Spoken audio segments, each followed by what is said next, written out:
Store o dal... Va ora in onda L'Avvocato risponde.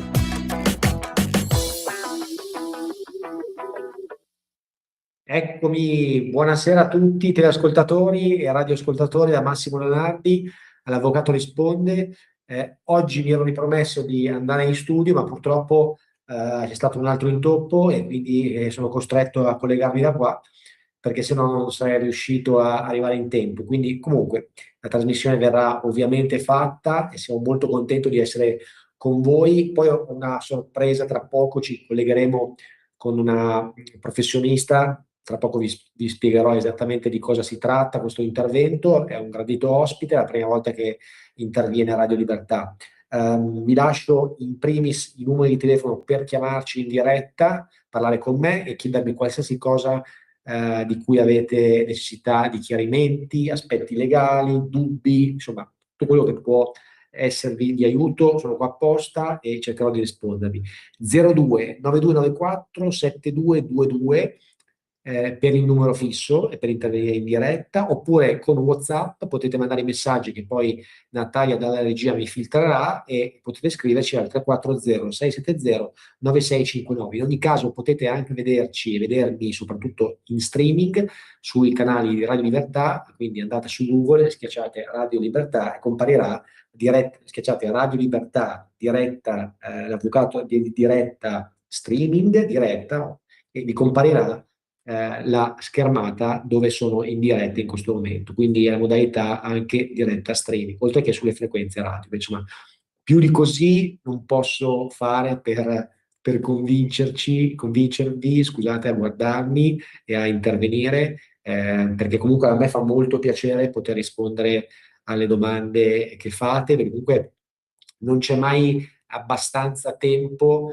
non c'è mai abbastanza tempo per riuscire diciamo così, a discernere tutti i dubbi che ci sono. L'Italia è un paese complessissimo dal punto di vista legale, fiscale e previdenziale, quindi essere aggiornati su tutto è davvero difficile. Quindi poter chiedere a qualcuno aiuto credo che sia importante. Quindi non lasciatevi scappare questa opportunità, ok? Perché alla fine, ripeto, è comunque, scusate, anche se ho una giacca che l'opportunità comunque è importante. Siamo subissati di adempimenti, scadenze e tutto. Quindi c'è ancora un paio di minuti in cui adesso vi introdurrò, e poi la chiameremo, un ospite molto gradito, che è una dottoressa, una criminologa in particolare, che innanzitutto è la prima volta che facciamo intervenire un criminologo. Comunque parliamo un pochettino più di aspetti penali, no? Beh, forse ne abbiamo già parlati, però insomma è chiaro che è la prima volta che affrontiamo questa cosa, ma lo facciamo molto volentieri perché riteniamo che sia un argomento molto interessante, che necessita di chiarimenti da parte di tutti, perché si apre un mondo quando si dice criminologo, no? C'è tutta una serie di... e ovviamente la cronaca potete immaginare, notizie di cronaca nera, adesso ultimamente il caso Stasi che si sta riaprendo, no? La figura del criminologo, ora come ora, è sempre stato, poi in realtà è sempre sulla bocca di tutti, e anche sui giornali, insomma, ospite ai telegiornali, insomma, c'è sempre l'intervento sempre dell'avvocato e del criminologo in questioni riguardanti aspetti penali.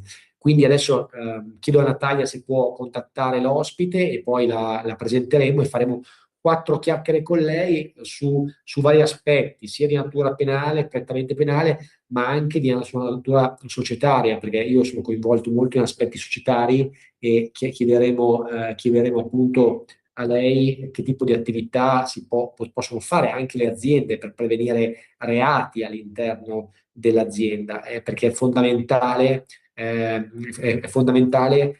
riuscire a prevenire sempre un fatto piuttosto che arrivare quando il fatto è già compiuto. Natalia mi dice che è collegata e si è collegata in diretta la dottoressa Marilena, che saluto, e che Marilena Guglielmetti, che saluto, e noi non ci conosciamo, ma per il tramite dell'avvocato Collovati, siamo arrivati a lei e le faccio una buona serata. Marilena, mi senti? Sì, Non la buonasera, la sento. sento benissimo. Un Buonasera saluto a tutti i Marilena, come va? radioascoltatori. Eccoci. Mi Sto sente molto bene, bene, eh? grazie. Tutto bene. Mi sentite bene?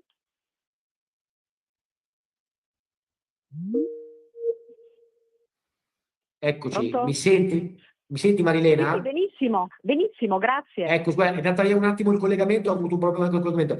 Ti stavo presentando e ti do del tu, anche se non ci conosciamo, però vabbè, insomma, dai, siamo quasi colleghi o colleghi. Quindi la nostra idea è di farti intervenire, Marilena, perché tu sai che io mi occupo sia anche di aspetti societari e penali. Io sono andato a vedere un pochettino il tuo sito, il tuo profilo e ho visto subito in alto la prima attività di 231, di cui io sono molto coinvolto e cerco di sensibilizzare gli imprenditori a predisporre questo benedetto modello 231. Sbaglio o dico il giusto quando dico che aziende con determinati volumi e grandezze devono assolutamente predisporre il modello? Ma assolutamente, assolutamente. Un investigatore privato come me potrebbe sembrare che si occupi solo di una fase, diciamo, riparativa o comunque quando il problema c'è già stato, ma proprio intervenendo, diciamo, a problema sul tavolo, spesso ci si accorge che quel fatto è avvenuto perché sono mancati tutta una serie di presidi e di compliance a monte del problema. E quindi sicuramente il modello organizzativo è uno strumento importante, ancora poco, se vogliamo, condiviso e conosciuto, soprattutto in alcune parti del nostro paese, che può sicuramente far prevenire tutta una serie di ritorsioni negative nei confronti dell'azienda. E mi viene anche da dire che non si tratta solo di grandi aziende, ma anche di aziende che talvolta per dimensioni magari di dipendenti e fatturato possono sembrare di modeste dimensioni, però toccano dei temi quali rifiuti, reati ambientali, dove invece è molto importante mettere dei presidi significativi come quelli che sono del modello organizzativo. Assolutamente, Marilena, sono perfettamente d'accordo e aggiungo anche, spesso anche quelle ancora più di piccole dimensioni, poi mi è capitato poc'anzi di vedere un contratto che dovevo rivedere da parte di un cliente, un'azienda più piccolina, che chiaramente poteva non avere anche il modello di tutto, però si trovava a dover firmare un contratto che le avevano mandato appunto il suo cliente, dove il cliente stesso chiedeva appunto se la società era dotata di modello 231 e se conosceva tutte le ripercussioni, perché ovviamente questa società fungeva da agenzia e quindi chiaramente loro si premunivano del fatto che sapessero a cosa andavano incontro qualora non si comportassero in una determinata maniera, no? A livello di struttura e tutto. Insomma, ultimamente poi anche la cronaca ci ha portato alla ribalta casi eclatanti, no? Non so se Marina sicuramente sei al corrente, insomma, a queste famose cooperative che prestano lavoro, insomma, aziende che sono state sanzionate anche pesantemente, perché la 231 può impattare anche dal punto di vista non solo penale, ma anche del revocando addirittura l'attività di un'azienda, giusto Marilena? Certo, assolutamente, assolutamente. Il controllo della filiera è imprescindibile.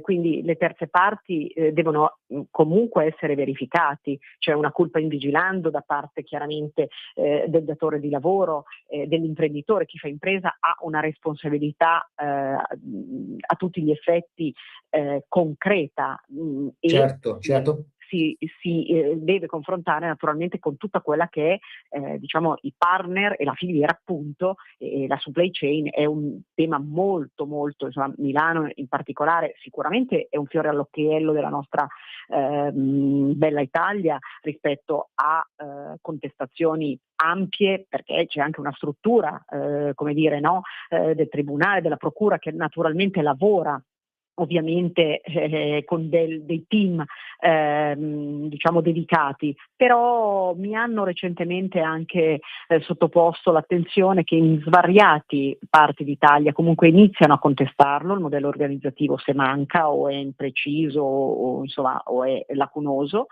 proprio perché si vuole andare direzione di avere una trasversalità e un adempimento più ampio, oltre al fatto che sicuramente avere un modello consente anche un rating di legalità maggiore, un'ottima diciamo reputation dell'azienda, codice etico e quant'altro, che dà anche un accesso al credito agevolato. Insomma, ci sono una serie di vantaggi ad avere un modello non Giusto, Marilena, indifferente.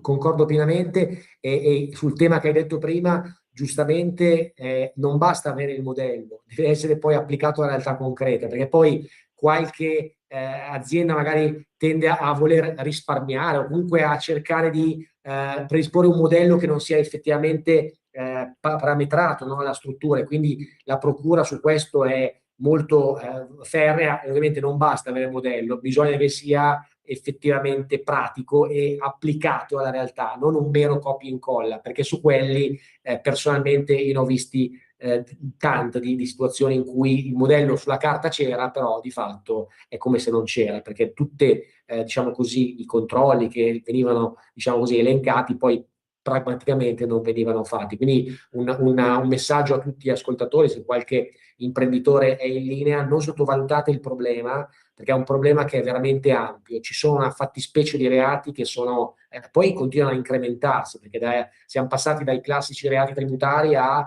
ovviamente una serie di reati, il riciclaggio, ma adesso ci sono anche le monete digitali, Bitcoin, tutta una serie di fattispecie che rendono la materia molto complessa.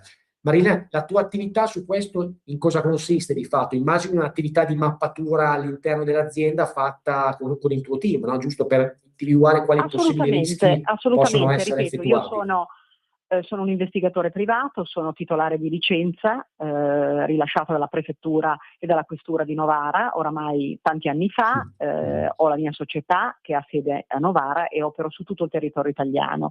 L'investigatore cosa fa? Acquisisce elementi di prova utili da produrre in giudizio. Quindi soprattutto io mi occupo di corporate investigation, quindi tutte quelle attività diciamo legate all'azienda, e citando tutte quelle attività diciamo anche che in qualche modo rendono l'azienda vittima di terze parti, dipendenti infedeli, concorrenza sleale, aspetti di contraffazione e quant'altro, e uno dei fattori ultimamente, ma da una decina d'anni a questa parte, che spesso mi viene richiesto, il servizio diciamo principe, se vogliamo, è proprio quello di acquisire la cosiddetta prova digitale, perché la prova digitale è una prova importantissima quando ci sono delle sottrazioni. Noi attraverso delle acquisizioni forense e analisi forense riusciamo a trovare la cosiddetta pistola fumante, cioè la mano di chi eventualmente abbia sottratto o rubato. Lo dico Il perché famoso digital forensic, giusto Marilena? esattamente, e lo Mi dico hai perché anticipato è perché ti avrei fatto quella domanda che credo che sia importantissima. Marilena, cerchiamo magari di spiegare in parole povere in cosa consiste questa attività complessissima vostra. questa, dicevo, è strettamente intanto legato all'aspetto anche del modello organizzativo, perché contemplando il modello organizzativo e tutto l'aspetto dei reati informatici, va da sé che poter garantire al legislatore di aver messo mano ai sistemi e quindi di aver creato una rete sicura è il primo passo che può naturalmente evitare queste derive di problemi di cui abbiamo detto.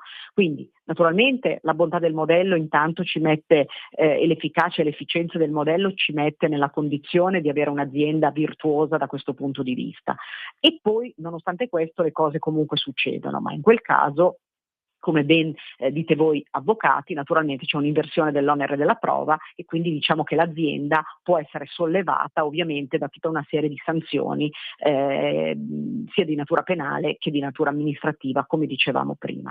Ma ci sono tanti casi in cui queste contromisure anticipate, modelli, sistemi di cyber security adeguati, efficaci, non vengono messi a terra o peggio, come dire, vengono fatti malamente e quindi l'azienda subisce degli attacchi. Oramai non si può più dire se si sarà attaccati, ma quando? Perché i numeri parlano chiari, le statistiche, ci sono attacchi informatici altissimi a livello di numero quotidianamente. Quindi poi l'attività, una volta che viene fatto un attacco e si è vittima di un attacco informatico, la prima cosa da fare è naturalmente quella di cristallizzare la cosiddetta scena del crimine, diciamo, no? Che in questo caso non è la classica a cui si pensa, ma è una scena del crimine digitale, appunto, quindi cristallizzare le prove nei vari device compromessi, nei server aziendali e quant'altro,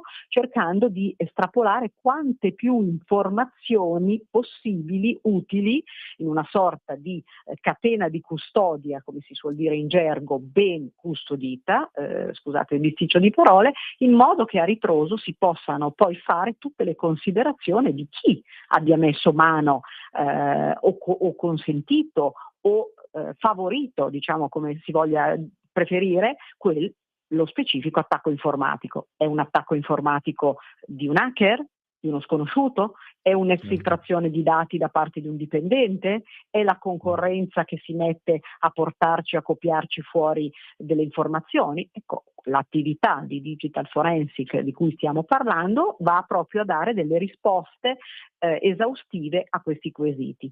Tanto più i sistemi informatici sono sofisticati e adeguati, e quanto più, quanto meno, anche se si fosse insomma vittima di un attacco, questo tipo di ricostruzione ex post avrà, diciamo, elementi come dire, no? Tanti elementi su cui ragionare. Efficaci e per ricostruire poi una cosiddetta prova digitale da portare naturalmente sul tavolo del magistrato, che possa fare chiaramente le proprie considerazioni. Se si tratta di un dipendente che ha portato fuori dei documenti, a quel punto chiaramente si procederà con il licenziamento per giusta causa, ma naturalmente, ripeto, la prova deve essere blindata al punto da non prestare il fianco a controparte che possa in qualche modo difendersi per, purtroppo spesso accade, il vecchio insufficienza di prove, insomma. Poi assolutamente, Marina. sono Un'altra degli molto pratici. Un'altra attività che vedo molto interessante, di cui hai accennato prima, però merita secondo me un approfondimento, è sulla concorrenza sleale, no? Anche che poi è collegata un po' anche alla tutela dei brevetti, insomma tutto quello che può essere, che sembra anche qua una classica frase che dice ma non succede, e invece succede come, no? Soprattutto allo stato attuale, dove ormai internet è presente, e i social, e ci possono essere delle interferenze enormi, giusto? Enormi, guardate, la contraffazione, quindi la contraffazione di marchi, brevetti, di brand, tutto l'aspetto della concorrenza sleale, fattispecie diciamo a cavallo tra le due, oramai sono attività criminali organizzati veramente di portata milionaria, sono gestite spesso anche da reti transnazionali che chiaramente vanno a distruggere l'economia legale, e qualcuno presta il fianco a queste attività perché finanzia il lavoro a nero, comporta gravi rischi per la salute, danni economici, eccetera, eccetera. Perché ho detto della salute? Perché per esempio il settore farmaceutico, chimico-farmaceutico, è bersaglio di questo tipo di attività illecita, e chiaramente circolano farmaci contraffatti, con tutto quello che questo può comportare. Quindi noi un servizio che proponiamo, le contromisure esistono in questo ambito, sono delle soluzioni anche tecnologiche che danno risposta. Certo. C'è la possibilità di tracciare, di creare una sorta di DNA del prodotto che in qualsiasi parte del mondo si trovi è riconoscibile, è geolocalizzato, quindi diciamo che è vero che il fenomeno è in aumento ed è molto, prolifera molto velocemente, però sicuramente società specializzate, tecnologie adeguate, oggi sono in grado anche di creare delle contromisure adeguate. Assolutamente. E un'altra attività che immagino fate, mi sembra di averla letta, comunque sono anche le indagini riguardanti pedinamenti, o comunque voglio dire riguardanti quello che può essere un'indagine sulla persona fisica, no? Che magari all'interno dell'azienda si teme anche all'esterno che possa avere dei contatti con attività criminose o quant'altro. Penso che fate anche quel servizio.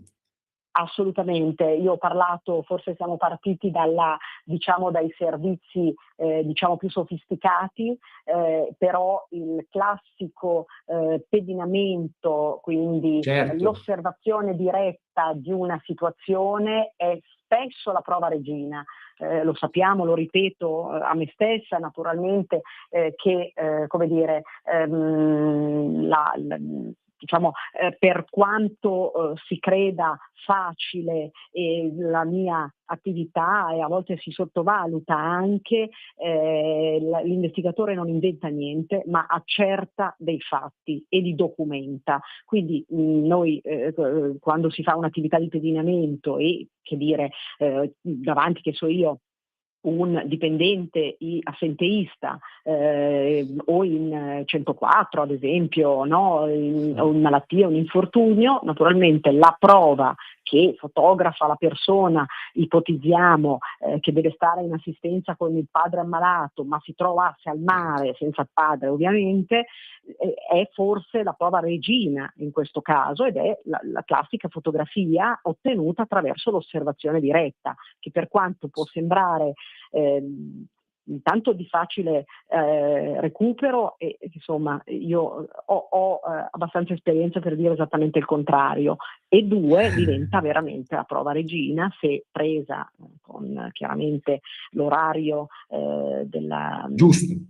della documentazione, Certo. nella modalità corretta, è dietro mandato Ecco, investigativo. Marilena, volevo un attimo Segno una passare relazione, alleggerire, scusami, volevo un attimo alleggerire la questione riguardante un'altra attività che mi vede coinvolto, perché nello studio abbiamo anche una collega che è specializzata in separazione, divorzio, in famiglia. La classica, magari qualche ascoltatore, ahimè, sarà in linea e sarà interessato a questa vicenda, all'infedeltà coniugale, no? Quello che può essere appunto una prova da fornire in caso si tema che il coniuge possa aver tradito, no? Assolutamente, nonostante il diritto di famiglia negli anni abbia subito una trasformazione, anche qui l'infedeltà tra coniugi, finalizzato anche all'interesse prevalente, che è sempre quello del minore, può fare la differenza, e quindi una prova relativa a una sospetta infedeltà che diventa conclamata, piuttosto che in casi di riqualificazione di assegni di mantenimento o questioni appunto di natura familiare, quando ci sono minori di mezzo, diventa molto serio e molto importante. A volte anche qua si pensa che siano, diciamo, delle attività quasi così, no, di intrusione nella vita privata altrui, ma intanto la legalità delle indagini c'è al momento in cui c'è un diritto di fondo che la committenza può far valere nei confronti della persona che intende investigare. Quindi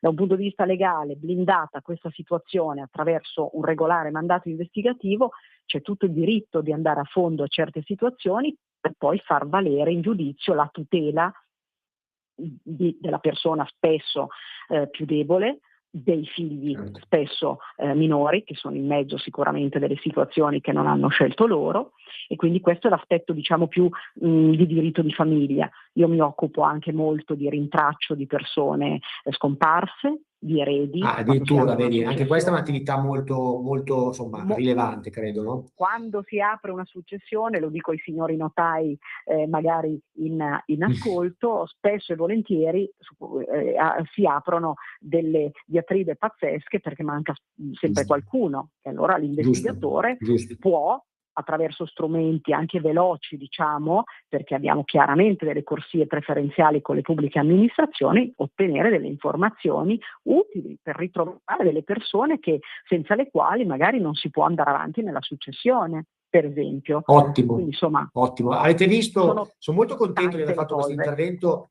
Sono molto contento che tu sia intervenuta, Marilena, perché sono temi questi qua che veramente a volte uno, no, sente in televisione, ma poi vedete la praticità vuol dire proprio fare esempi concreti come abbiamo fatto ora. Quindi Marilena, noi ti ringraziamo tanto, io ti ringrazio davvero dell'intento, ma ci sarà modo secondo me di intervenire in un'altra tranche di puntata, perché vorrei approfondire anche altre questioni. Adesso che abbiamo la pubblicità, quindi mi tocca lasciarti, ma ti ringrazio per l'intervento e sicuramente sono sicuro che arriveranno domande e organizzeremo sicuramente un altro incontro se vorrai venire in studio, oppure un altro incontro telefonico, per me sarà molto piacevole. La dottoressa era caduta un attimo, l'abbiamo recuperata adesso. Perfetto, perfetto Natalia. Scusami, dottoressa, ecco, mi senti, Prego. Marilena? No, Sì, stavo sì, dicendo, ti sento purtroppo è caduta la benissimo. linea, Marilena, che adesso dobbiamo lanciare la pubblicità, quindi ti ringraziamo per l'intervento e riprendo quello che ho detto per i radioascoltatori, che ci sarà un altro modo sicuramente di farti intervenire per approfondire ulteriori questioni che per tempo, come tu potrai comprendere, non riusciamo ad affrontare oggi. Ma secondo me è stato molto interessante, ti ringrazio per la tua testimonianza e a questo punto a risentirci, perché ci sarà sicuramente modo che tu possa, se vorrai, intervenire ancora. Con molto piacere, io saluto tutti e a disposizione naturalmente sono io a ringraziare voi tutti quanti. Buona Grazie, dottoressa serata. Guglielmetti, alla prossima. Allora lanciamo anche la pubblicità, Natalia, giusto? Vai. Per la tua pubblicità visita il sito radiolibertà.net. Radio Libertà. In un mondo in cui i mezzi di informazione vanno verso una sola voce, una radio che di voci vuole averne tante.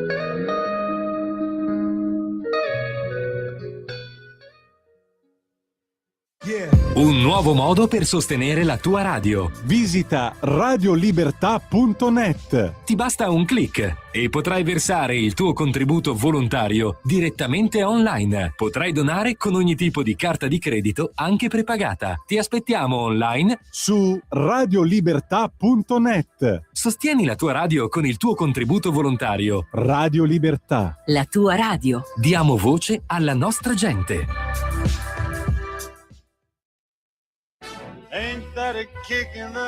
Ascolta i tuoi programmi preferiti, le notizie, la musica che ami e non solo. Con l'app di Radio Libertà puoi interagire con i conduttori, anche quando sei in movimento. Non aspettare, cerca Radio Libertà nello store del tuo smartphone o tablet e scarica l'app gratuitamente. Radio Libertà, tutta la radio con te.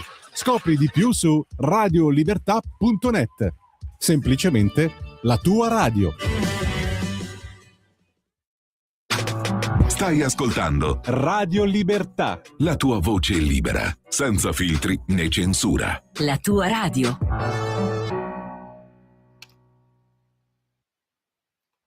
A te la linea.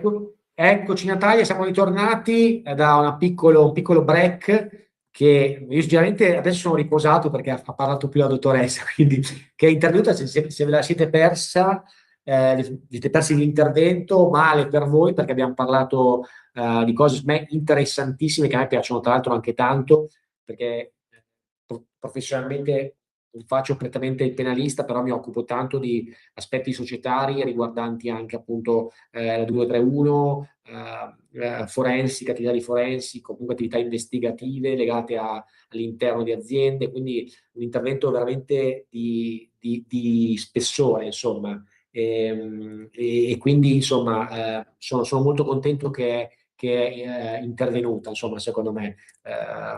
Quindi, ripeto, se ve li siete persi, scriveteci perché secondo me ne vale la pena, insomma. Ritorniamo dopo questo break dove abbiamo parlato appunto di queste interessantissime cose. Diciamo così, affronteremo con me nella seconda parte questioni legate alla malasanità, perché in primis voglio così parlarvi di due oggi, tra virgolette, chiamate, due interventi che abbiamo avuto, di due clienti che ci hanno chiamato e personalmente quando succedono queste cose mi toccano molto, devo dire, perché sto riferendo a danni alla malasanità che non sono ancora accertati perché chiaramente manca ancora da parte nostra la perizia, però è arrivato da me un signore oggi che mi ha fatto una tenerezza incredibile, perché a parte che le persone anziane, come dico io sempre, se c'è qualcuno che ci ascolta, sono quelle più vulnerabili e sono quelle che vanno, secondo me, protette.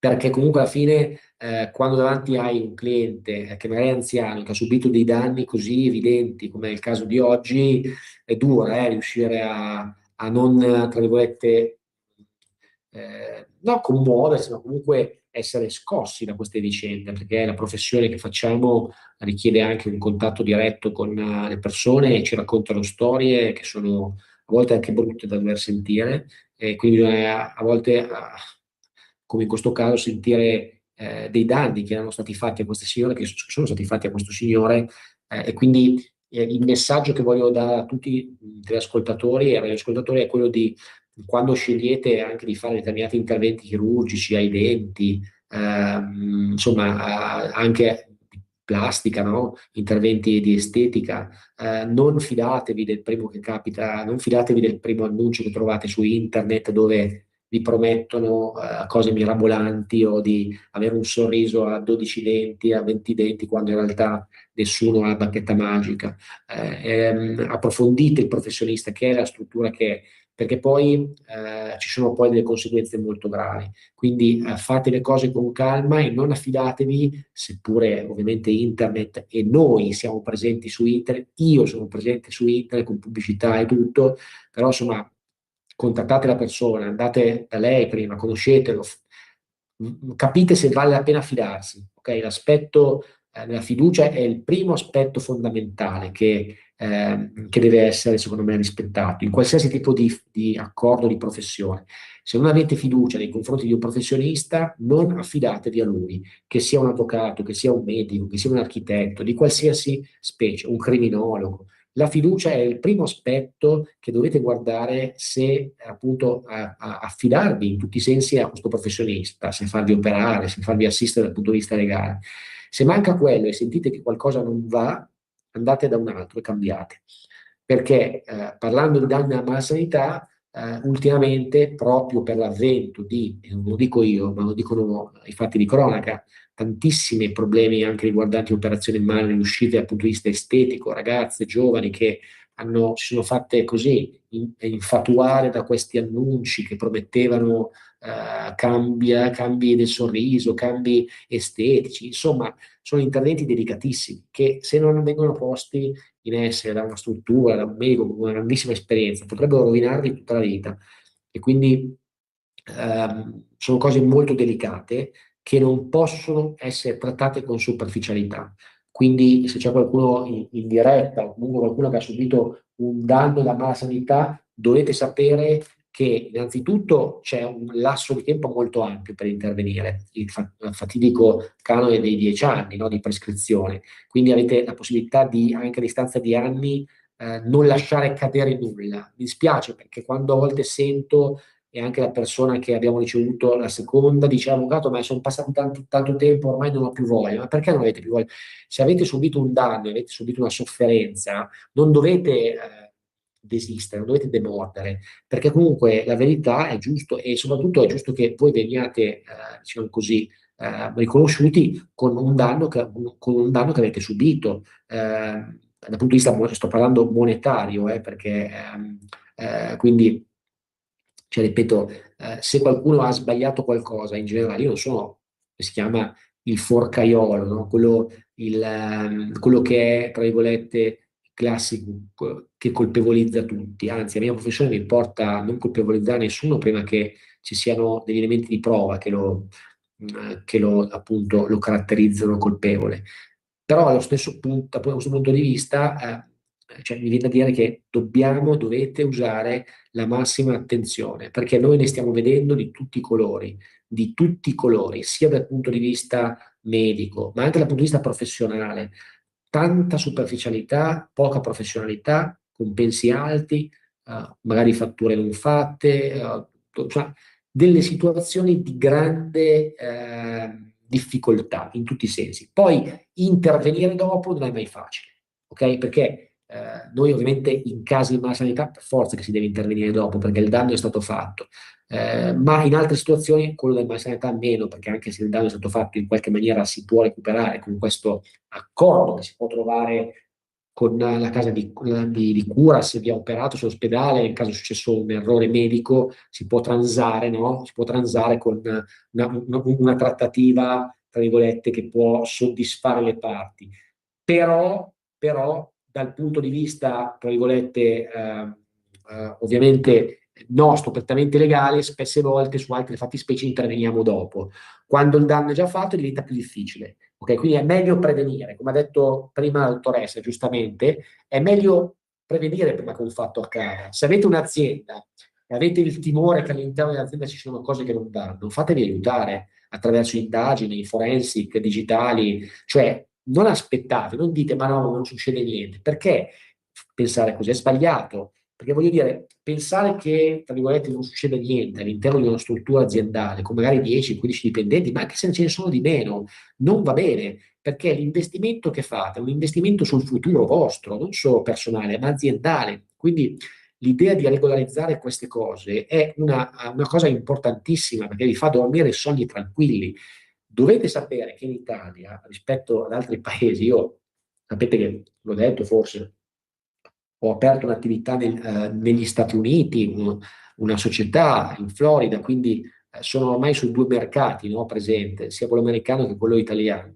E il nostro è veramente più farraginoso, io lo dico sempre, no? Allora è inutile fare della retorica, è inutile dire che si sta semplificando, si sta complicando tutto, perché ci siamo un po' stancati di avere migliaia di leggi che poi tra l'altro non vengono neanche applicate, quando in realtà ne basterebbero 3, 4, 5 ferree che prevedono che le cose vengano fatte. Vi faccio un esempio concreto.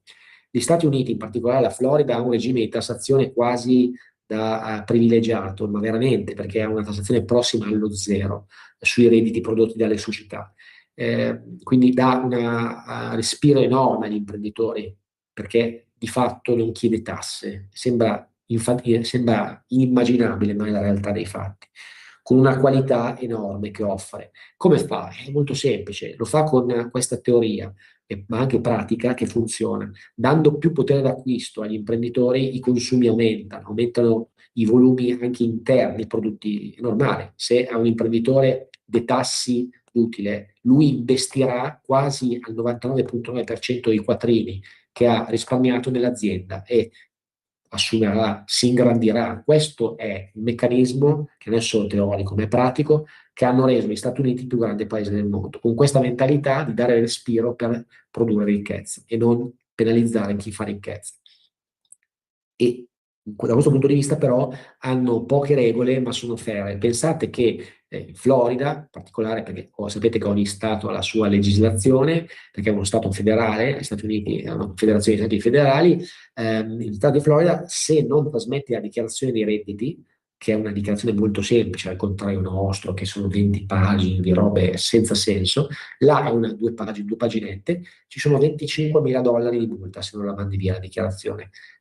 Perché? Perché lui giustamente loro dicono, io ti offro ti metto nelle condizioni di fai una dichiarazione semplice, però me la devi mandare, perché se non me la mandi io ti penalizzo e anzi quasi ti metto un bug, no? Cioè vieni quasi tacciato come evasore, giustamente, perché non hai ottemperato quelle che sono le poche richieste che lo Stato fa.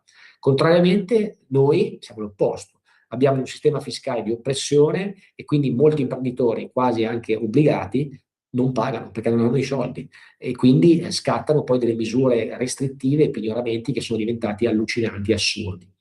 Quindi questo è un po' il meccanismo. Mi piacerebbe sapere se qualcuno vuole intervenire, lo faccia, vi do i numeri perché vorrei che qualcuno chiamasse per cortesia, mi fa molto piacere sentire un po' quello che voi pensate anche su questo, no?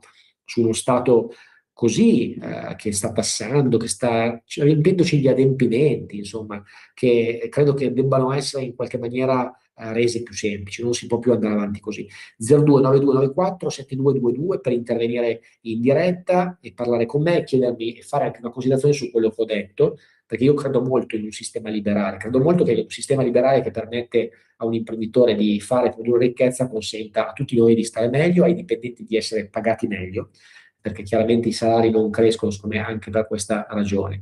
E quindi stavo dicendo, con riferimento torniamo al discorso della malasanità, il nostro intervento in cosa consiste? Un intervento che fatto un accordo con il cliente, dove spessissimo in questi casi noi lavoriamo a success fee, no? Identifichiamo un compenso legato a un risultato, no? Che viene identificato prima, quindi molto gradito questo delle persone che assistiamo, perché chiaramente consente di avere un compenso appunto collegato all'attività se viene appunto portata a casa, se c'è stato un riconoscimento di un danno. Ecco, l'intervento consiste appunto in una visita che noi facciamo fare con i nostri medici, le nostre strutture con le quali noi lavoriamo, medico legale specializzato in urologo, qualsiasi, assolutamente ci è capitato un caso di urologia, quindi un danno purtroppo che ha subito, quindi abbiamo l'urologo, abbiamo tutti gli specialisti che possono visitarvi per appurare il fatto se c'è stato o no questo danno, no? Che voi, questo errore, il famoso malpractice medica che avete avuto. A quel punto, una volta avuto la perizia medica, potete a quel punto andare dal nostro medico legale che redigerà la famosa perizia medico-legale. Okay? Questa perizia medico-legale è praticamente la base di tutto, no? Cioè nel senso, senza di quella non si può avanzare nessuna richiesta alla struttura sanitaria. Con quella, viceversa, si può, tra virgolette, avanzare una richiesta, diciamo così, finanziaria o comunque una richiesta di risarcimento danni presso la struttura, ok? Quindi è fondamentale avere questo documento difensivo, che poi servirà anche in un ipotetico giudizio, perché in un'ipotetica causa che dovesse partire, chiaramente sarà l'elemento che si porta l'attenzione del ricorrente per chiedere i danni. Però sono passaggi importanti che devono essere seguiti pedissequamente, perché un errore in questa fase potrebbe essere fondamentale nel poi vedersi, tra virgolette, non riconoscere un danno che invece avete il diritto di ricevere, perché, come ho detto, tutti sbagliano, tutti abbiamo il diritto di sbagliare, ma se c'è un errore che è costato anche magari un danno rilevante, si deve essere rimborsati, quindi si deve ottenere un giusto risarcimento. Quindi a volte vediamo che c'è ancora tendenza a dire lasciamo stare, non lo faccio, ma perché non lo devi fare? Se hai subito un danno, intervento mai riuscito, intervenite immediatamente. Guardate, ho ancora negli occhi la persona che ho ricevuto oggi, sono rimasto veramente un po' toccato di questa cosa qua. Quindi per questo che ho voluto parlarvene, perché quando poi subisci questi danni, poi diventa un peccato, insomma, ecco, e magari c'è una persona anziana che non ha la forza economica e non riesce magari ad andare dall'avvocato, questa persona è riuscita, nonostante l'età, a trovarci su internet. Ed è venuto da noi, è venuto da me oggi, con un po' di ritardo, veniva da fuori Milano, hanno trovato parcheggio, è arrivato, era in grande difficoltà fisica, però l'ho visto provato, come tantissime persone che hanno subito un danno, perché questi danni, oltre a creare un danno fisico, lo creano anche a livello psicologico. Il danno psicologico derivante da una sofferenza è enorme, magari non si esce più di casa, si tende a isolarsi, si tende ad andare in depressione perché magari si è subito un danno fisico, no? Una permanente, magari non si riesce più a muovere una mano, non riesci più a fare quello che volevi fare o che avevi fatto, sport, non riesci a lavorare. Ci sono danni enormi, quindi bisogna stare molto attenti. Questo non mi smetterò mai, lo dico anche a me, quando faccio qualsiasi tipo di attività, prestate la massima attenzione, perché poi quando succede qualcosa, dopo è dura intervenire. Insomma.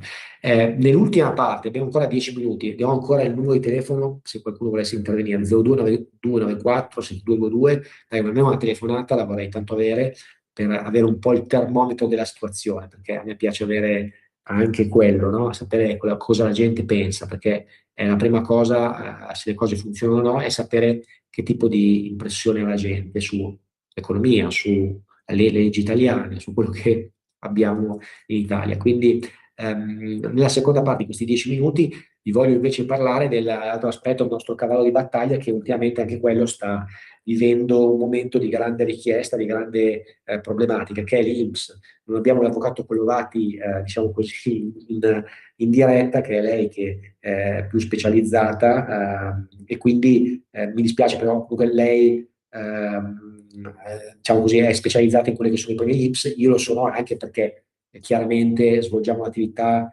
tra virgolette insieme, quindi cosa succede con questa INPS? Innanzitutto è un problema unico, la gente non ha chiaro la propria posizione previdenziale, l'INPS non fornisce i documenti, non fornisce le risposte, lesina quella che è una trasparenza che secondo me è obbligatoria, perché l'INPS, essendo un ente pubblico, non può nascondere, non può essere non tempestiva con la gente che ha bisogno, soprattutto perché è una fascia protetta. Quasi sempre il cliente dell'INPS, uso questo termine improprio per comunque l'interlocutore dell'INPS, è una persona anziana.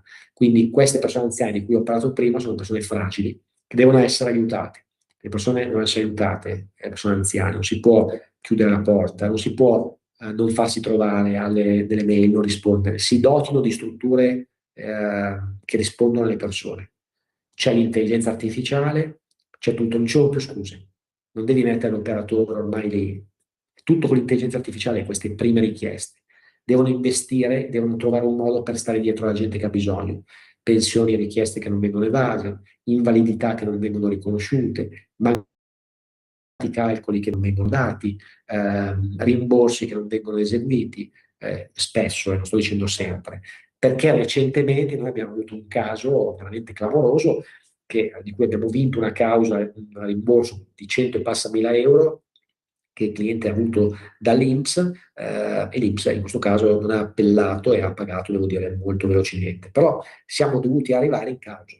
Quindi questa cosa sintetizza il fatto che chiaramente non è stata un'attività che è stata chiusa prima. Siamo stati costretti ad andare in causa. Questo per farvi capire che tipo di rilevanza ha questa cosa, no? Quindi, ripeto,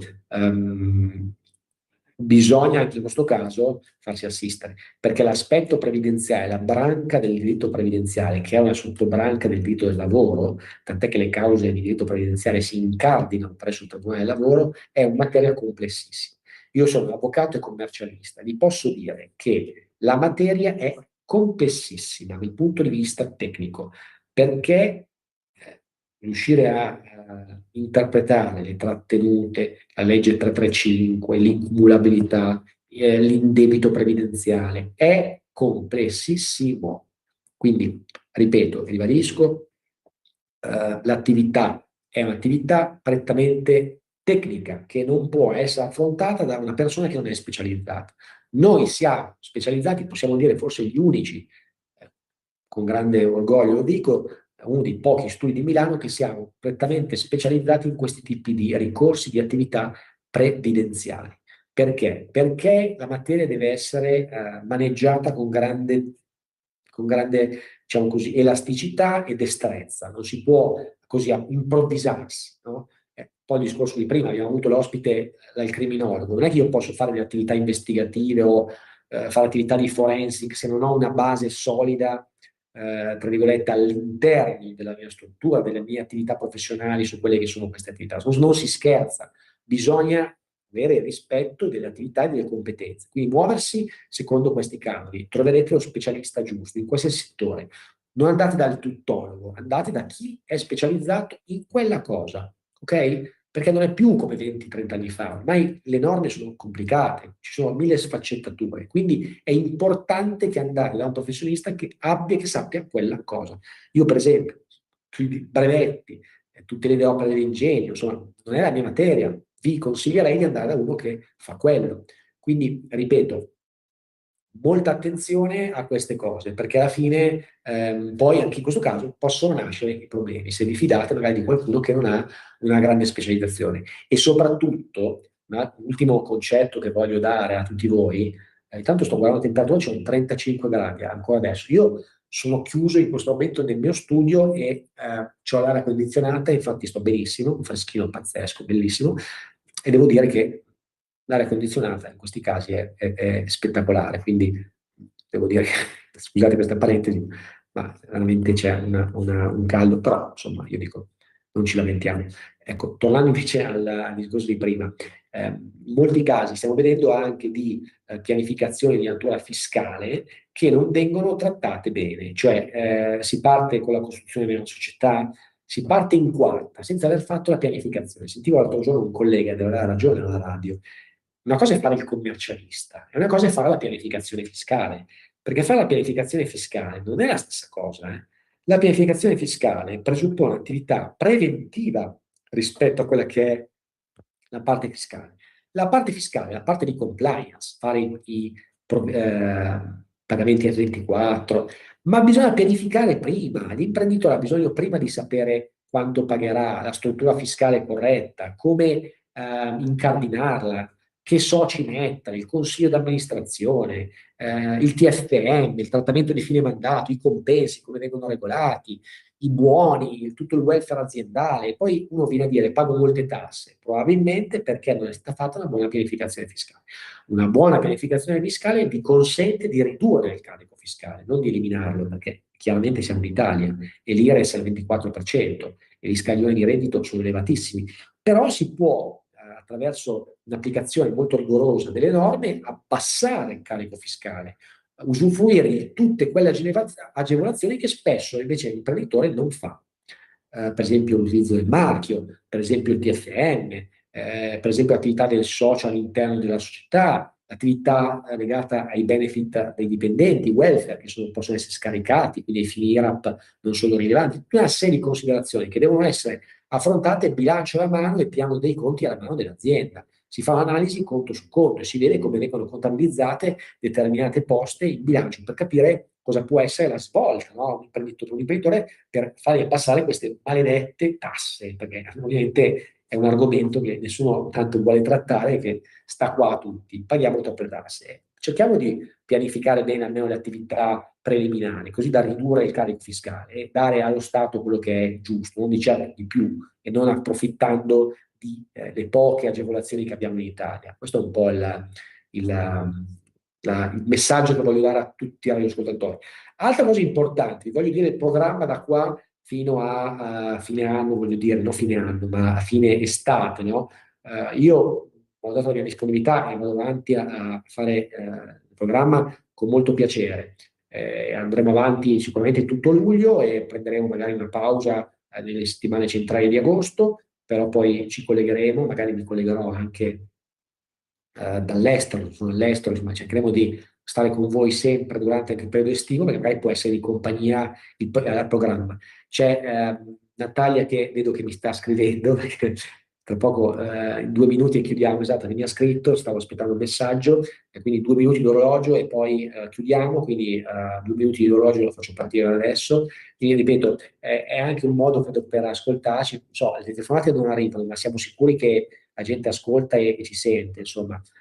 Quindi è un modo anche per stare vicino e per cercare di, anche nel periodo estivo, darvi quel supporto secondo me è necessario. L'anno scorso avevamo fatto un break più lungo, quest'anno lo riduciamo anche per questa ragione. Ci sembra giusto riuscire a dare il nostro contributo anche alle persone che magari non vanno via, che vogliono magari ascoltare un programma diverso dagli altri, perché questo è un programma diverso dagli altri, è un programma prettamente di servizio, no? Affrontiamo delle tematiche che possono essere utili nella vita quotidiana, non è un programma politico, non è un programma radiofonico di musica, è un programma legale, economico, e questa è la nostra dimensione all'interno di Radio Libertà, che ringraziamo sempre per l'opportunità e lo spazio che ci dà, che però vorremmo continuare a fare. Insomma, è stato un grande piacere essere con voi.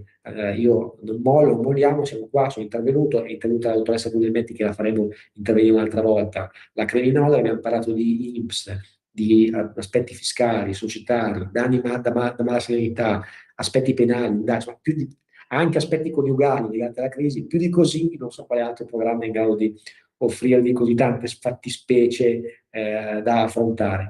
Ringrazio tutti, siamo arrivati al countdown finale, ringrazio la Libertà, ringrazio Natalia della regia, sempre gentilissima e ci aiuta a portare avanti il programma. Un bacione a tutti, saluto la mia mamma che mi sta ascoltando e le mando un grande bacio, e a tutti, anche le persone anziane che stanno a casa, grande abbraccio e abbraccio, alla prossima settimana. Ciao! Avete ascoltato l'avvocato